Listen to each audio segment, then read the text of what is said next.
The year is AD 961. On the island of Crete, the air hangs heavy with the scent of salt and smoke. For more than a century, this land, once a jewel of the empire, has lain in the grip of Muslim raiders, a dagger plunged deep into the heart of Byzantium. But now, the empire strikes back. From the imperial capital marches a man of faith and fury, Nikephoros Phocas, the White Death of the Saracens. At the head of a mighty host, he comes not just to reclaim lost ground, but to erase a century of humiliation.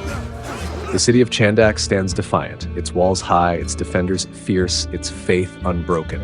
What follows will be one of the most brutal sieges in Byzantine history, a clash of steel and spirit that will decide the fate of Crete and the glory of the empire. This is the Siege of Chandax.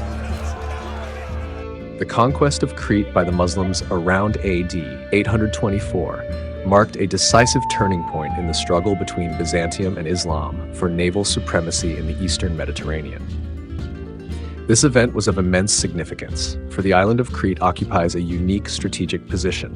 It both separates and connects, on one hand, the Aegean Sea and the Greek mainland, and on the other, Asia Minor, Syria, and Egypt. Indeed, the Muslim conquest of Crete and its subsequent Byzantine Reconquest in AD 961 represent the two defining moments in this long maritime conflict, a conflict that threatened the very survival of the Byzantine Empire. The Muslim conquest of Crete occurred in the early 9th century, during a period of great upheaval within the Byzantine Empire.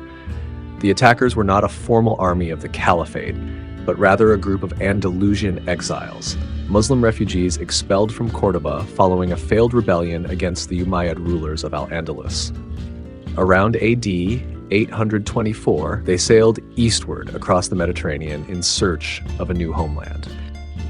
After a brief stay in Egypt, where they reportedly obtained ships and supplies, possibly with the tacit approval of the Abbasid authorities, the Andalusian exiles turned their attention to Crete. The island, though strategically vital, was poorly defended at the time. The Byzantine fleet had been weakened by internal revolts and by wars on multiple fronts, leaving the sea routes exposed and the island vulnerable.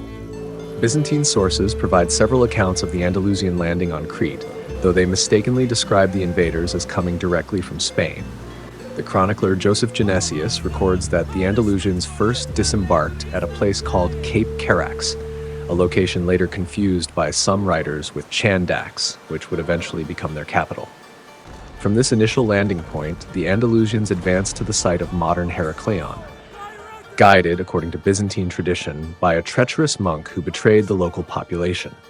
There, the newcomers established a fortified settlement surrounding it with a deep ditch, or moat, Kandak in Arabic, from which the city derived its name, Chandax, meaning the trench.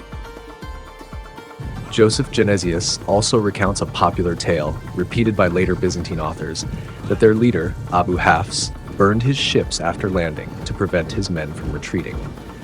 When his followers complained that they had no wives, he is said to have replied that the island contained many beautiful women to marry. Although clearly a folktale rooted in local oral tradition, the story reflects the enduring image of the Andalusians' determination to settle permanently on Crete. All Greek and Arabic accounts agree on one critical fact: the landing was unopposed. The Byzantines, caught unprepared, offered no resistance, not even against the small Andalusian squadron of about 40 ships. From their new base at Chandax, the Muslims gradually extended their control over the entire island. Within a short time, Crete had fallen, and a new emirate was born. A Muslim stronghold in the very heart of the Byzantine world, commanding the sea lanes of the eastern Mediterranean for more than a century. After the initial conquest, Abu Hafs repulsed early Byzantine attempts to retake Crete and gradually consolidated control of the entire island. While recognizing the suzerainty of the Abbasid Caliphate, he ruled as a largely independent prince. The conquest transformed the naval balance in the eastern Mediterranean, opening the Aegean coast to frequent and devastating raids. The Andalusians also occupied several of the Cycladic islands, but Emperor Michael II launched a large-scale expedition, creating a new marine corps called the Tessara Contarioi. Under the Admiral Orifice, the Byzantines regained some of the Aegean islands, though Crete itself remained under Muslim control. Michael II's successor, Theophilos, attempted a joint action with Abd ar-Rahman II of Cordoba, but this plan came to nothing. In 829, the Arabs destroyed a Byzantine fleet off Thasos, resuming their raids on the Aegean coasts, including Euboea, Lesbos, and the Thracian theme, where they destroyed the monastic center of Mount Letros.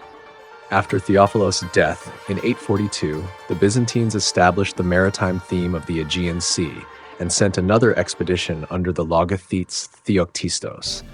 Although initially successful in occupying parts of the island, the campaign collapsed due to political intrigues, and the remaining troops were slaughtered.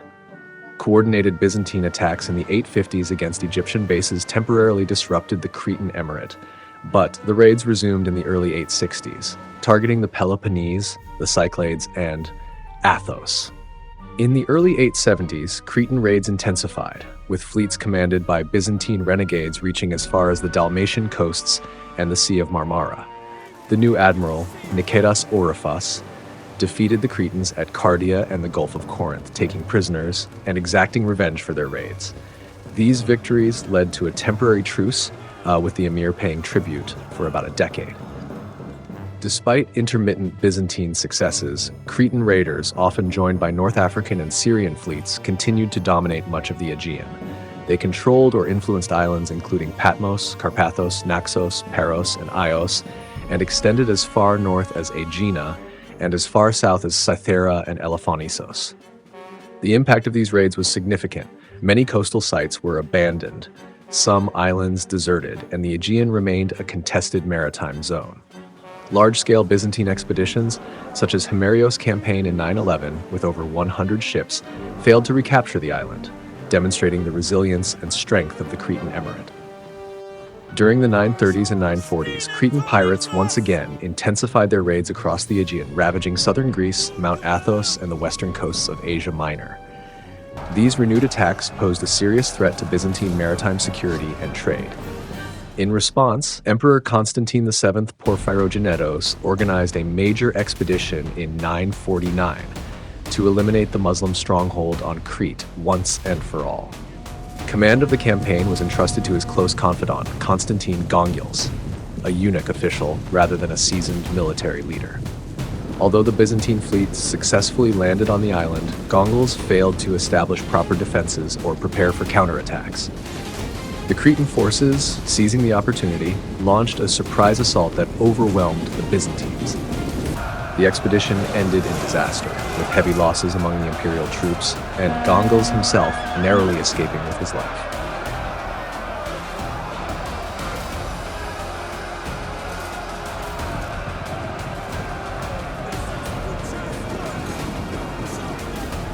Determined to avenge the disastrous failure of 949, Emperor Constantine VII Porphyrogenetos renewed his efforts to reconquer Crete toward the end of his reign. However, he died in 959 before the campaign could begin, leaving the task to his son and successor, Emperor Romanos II. Encouraged by his influential minister Joseph Bringas, Romanos pressed forward with the plan and appointed one of the empire's most capable generals, Nikephoros Phocas, the domestic of the schools of the East, to lead the expedition.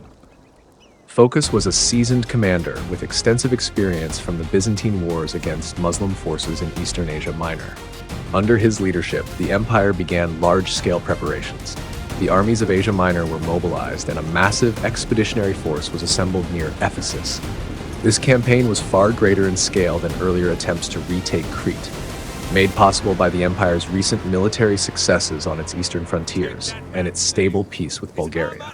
According to the historian Leo the Deacon, the Byzantine fleet consisted of numerous warships, including dromons armed with the fearsome incendiary weapon known as Greek fire, an indication of the campaign's immense resources and unyielding determination. Using specially constructed ramps, the Byzantine expeditionary force landed on Crete swiftly and in good order. According to Theophanes Continuatus and Theodosios the Deacon, the troops encountered no opposition during their disembarkation, suggesting that the landing was well coordinated and perhaps took the defenders by surprise. However, the historian Leo the Deacon presents a different version, claiming that the Muslim forces were already positioned along the shore, prepared to confront the Byzantines as they made their landing.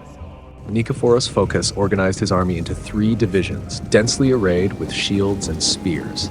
At his command, the trumpets sounded the charge, and the imperial standard of the cross was raised high.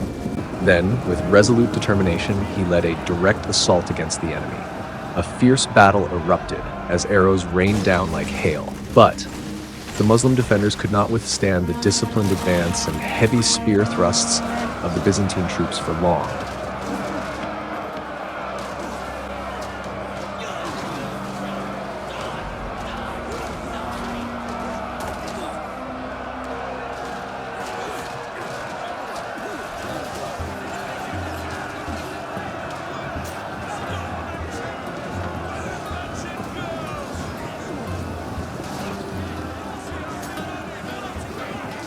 Their lines broke and they retreated in disorder toward their fortress, the Byzantines pursuing relentlessly, inflicting heavy casualties as the enemy fled. The victory in this first engagement greatly boosted Byzantine morale. Following the battle, Phocas's troops swept through the countryside, slaughtering many of the inhabitants, men, women, and children alike, while the survivors fled in terror, seeking refuge behind the walls of Chandax. According to Leo the Deacon and Theodosios the Deacon, Nikephoros at first attempted to take the city by storm, but when this assault failed, he resolved upon a prolonged siege. He fortified his camp before the city and ordered his fleet to anchor nearby, tasked with maintaining a naval blockade and destroying any ship that dared attempt escape from the harbor. Leo the Deacon describes Chandax as a city of formidable defenses, both natural and man-made. On one side, it was protected by the sea, forming a natural barrier against attack. On the other, it stood upon a broad, level rock, providing a solid foundation for its mighty walls. The construction of these walls was, according to Leo, unusual and innovative for the time. They were made from a compact mixture of earth, goat hair, and pig hair, tightly pressed together to form a resilient structure. The ramparts were so broad that 2 wagons could move along the top side by side, and their height made them nearly impossible to scale. Surrounding the city were 2 vast moats, both wide and deep, a final, formidable barrier protecting this impregnable stronghold of Chandax. According to Leo the Deacon, after placing Chandax under siege, Nikephoros Phocas ordered Nikephoros Pastilas, the strategos of the Thracian theme and a seasoned veteran of the eastern campaigns, to lead a detachment of elite troops on a raid into the Cretan countryside. Their mission was twofold: to gather intelligence on the surrounding area and to secure much-needed supplies for the army. By gaining access to the island's interior, the Byzantines hoped to lessen their reliance on provisions brought by sea. A vital consideration for maintaining steady naval supply lines would soon prove increasingly difficult during the long and grueling siege of Chandax. Believing the surrounding countryside to be secure, Nikephoros Pastilas and his men grew overconfident, moving about carelessly and indulging in food and wine. But Muslim forces still roamed the region, hidden among the rugged hills and concealed within the dense thickets. Watching the Byzantines' growing complacency, they waited for the perfect moment. Then, without warning, they struck. Emerging from their hidden positions, the Muslim warriors quickly formed ranks and launched a sudden, coordinated assault, catching the Byzantines completely off guard. Despite their drunken state, the Byzantine soldiers fought back with determination.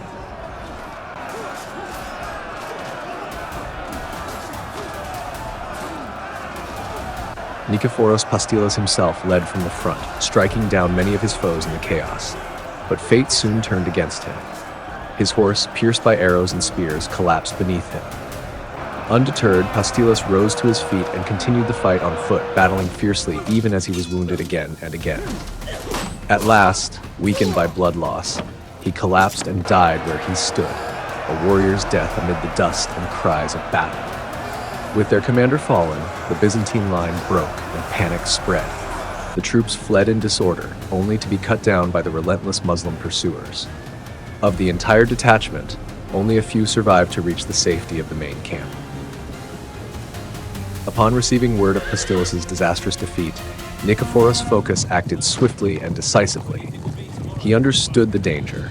The Muslims might soon send reinforcements to relieve Chandax. Determined to prevent this, Phocas began to tighten the noose. After personally inspecting the city's formidable defenses, he saw that a direct assault would be futile. Instead, he ordered the construction of a massive line of circumvallation, a continuous defensive wall stretching from coast to coast, sealing Chandax off completely from the landward side. The fortress would now be cut off from all communication and escape. But the loss of Pastilas' detachment had revealed another danger: the unsecured countryside behind him. Before focusing fully on the siege, Phocas knew he must first secure his rear, ensuring that no surprise attack could threaten his army's advance. After establishing a firm grip around Chandax, Nikephoros Phocas decided the time had come to strike back and avenge the Roman losses. He handpicked a small contingent of young, capable soldiers and led them out of the camp under the cover of night, keeping the operation secret.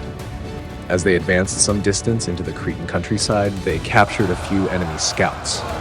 From these captives, Phocas learned that a large Muslim force, estimated at around 40,000 men, had gathered on a nearby hill. Their intention was to launch a surprise attack on the Byzantine camp, drive the Romans from the island, and relieve their comrades trapped within the besieged city. Phocas allowed his men to rest throughout the following day, conserving their strength for the coming engagement. When night fell, he set out once more, guided by local inhabitants, likely native Christians familiar with the terrain. Moving swiftly and in silence, his troops surrounded the enemy camp under the cover of darkness. Then, at Phocas's command, the trumpets blared and the drums thundered as the Byzantine soldiers advanced toward the hill. The Muslim forces, caught completely off guard and unarmed at the moment of the assault, were thrown into confusion by the sudden noise and flashing weapons. Panic spread quickly, and they attempted to flee, but found every path blocked, as the Romans had already encircled the base of the hill. In the ensuing chaos, the entire enemy force, numbering around 40,000 men, was overwhelmed and cut down in a short but brutal encounter, leaving no effective resistance outside Chandax. Following this decisive victory, Nikephoros Phocas sought to reinforce the psychological impact of his triumph. He commanded his troops to sever the heads of the fallen enemy and place them in leather satchels for transport back to the Byzantine camp. At dawn the next day, as the sun rose, Phocas ordered a display intended to intimidate the defenders of Chandax. Several of the severed heads were impaled on spears and arranged in a row along the newly constructed siege works, while others were projected toward the city using stone-throwing engines. This calculated act served both as a demonstration of Byzantine strength and as a warning to those within the city walls of the consequences of continued resistance. When the Cretans saw the line of spears adorned with severed heads, along with those hurled against the city walls and smashed upon the battlements, they were struck with shock and terror. Recognizing the victims as fellow countrymen and relatives, they were gripped by horror and confusion, their resolve shattered by the grim and unexpected display. The cries of mourning men and the wailing of women echoed through the streets, giving Chandax the appearance of a city already conquered, as families lamented their losses.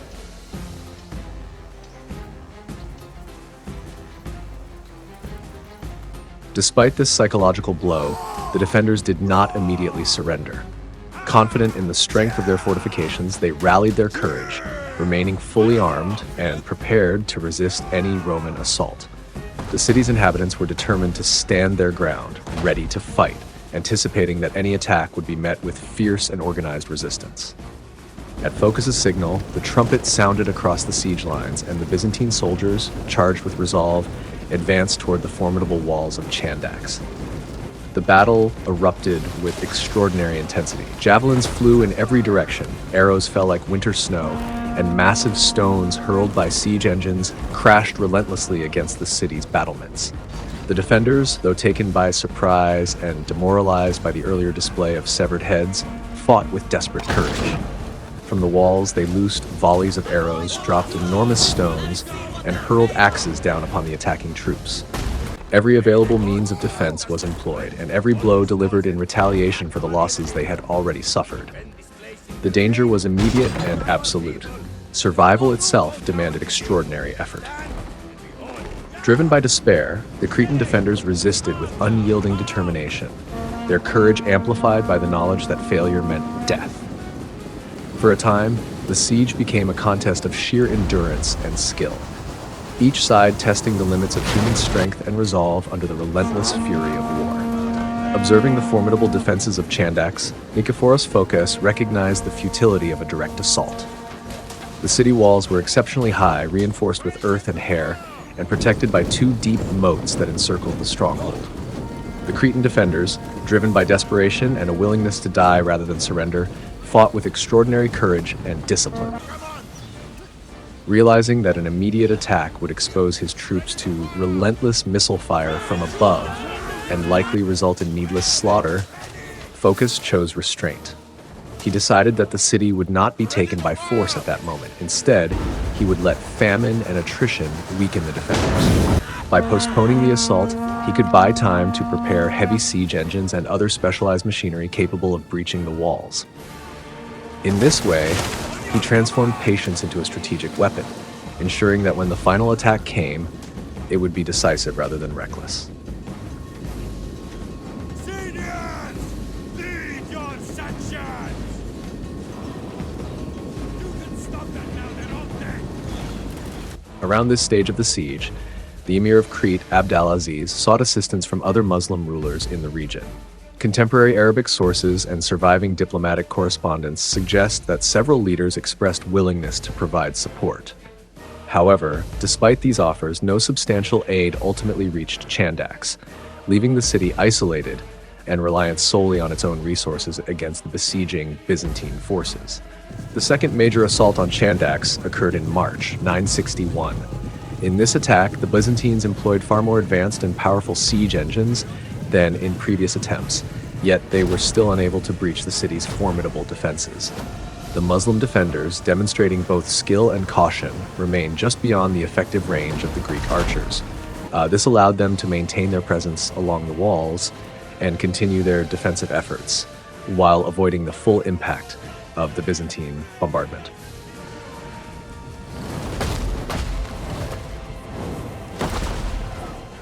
Nikephoros Phocas soon introduced the use of a battering ram against the city walls, though this was intended as a diversion rather than a direct assault. While the Muslim defenders concentrated their attention on the ram, Byzantine engineers secretly conducted mining operations beneath the fortifications. They placed combustible and explosive materials under the walls at points of structural weakness. When detonated, these charges caused a large section of the wall to collapse, creating a breach through which the Byzantine forces were able to enter the city and commence their final assault. The Cretan defenders were initially stunned by the sudden collapse of the wall, momentarily pausing their resistance in astonishment at this unprecedented event. Yet, the threat of captivity and enslavement soon rekindled their courage. They quickly reformed into a continuous line, determined to meet the invading Byzantines head-on. Fueled by desperation, they fought with extraordinary ferocity, striking as if possessed by sheer fury. Despite their bravery, the defenders could not withstand the relentless pressure of the Byzantine forces. Surrounded and pressed from behind, the Cretans were gradually overwhelmed by the weight and momentum of the attackers. Many fell in the streets, while others attempted to retreat through the narrow lanes of the city. The Romans pursued them without mercy, cutting down those in their path. Those few who survived the onslaught and surrendered were spared further bloodshed. Following customary practice, the Byzantine soldiers were granted 3 days of plunder, after which the army reorganized and prepared to continue operations. This decisive breach marked the effective end of organized resistance in Chandax, cementing the triumph of Nikephoros Phocas and the Byzantine forces. Following the capture of Chandax, the rest of Crete quickly fell under Byzantine control, and the island was restored to Constantinople's authority. Crete was established as a regular theme, governed from Chandax, and extensive efforts were made to re-Christianize the population under leaders such as John Zenos and Nikon, the Metanoite. Strategically located at the southern entrance to the Aegean Sea, Crete's conquest also provided the Byzantines with a vital base for operations against the North African coasts. However, the deployment of significant Byzantine forces to Crete and the eastern frontiers left Sicily vulnerable.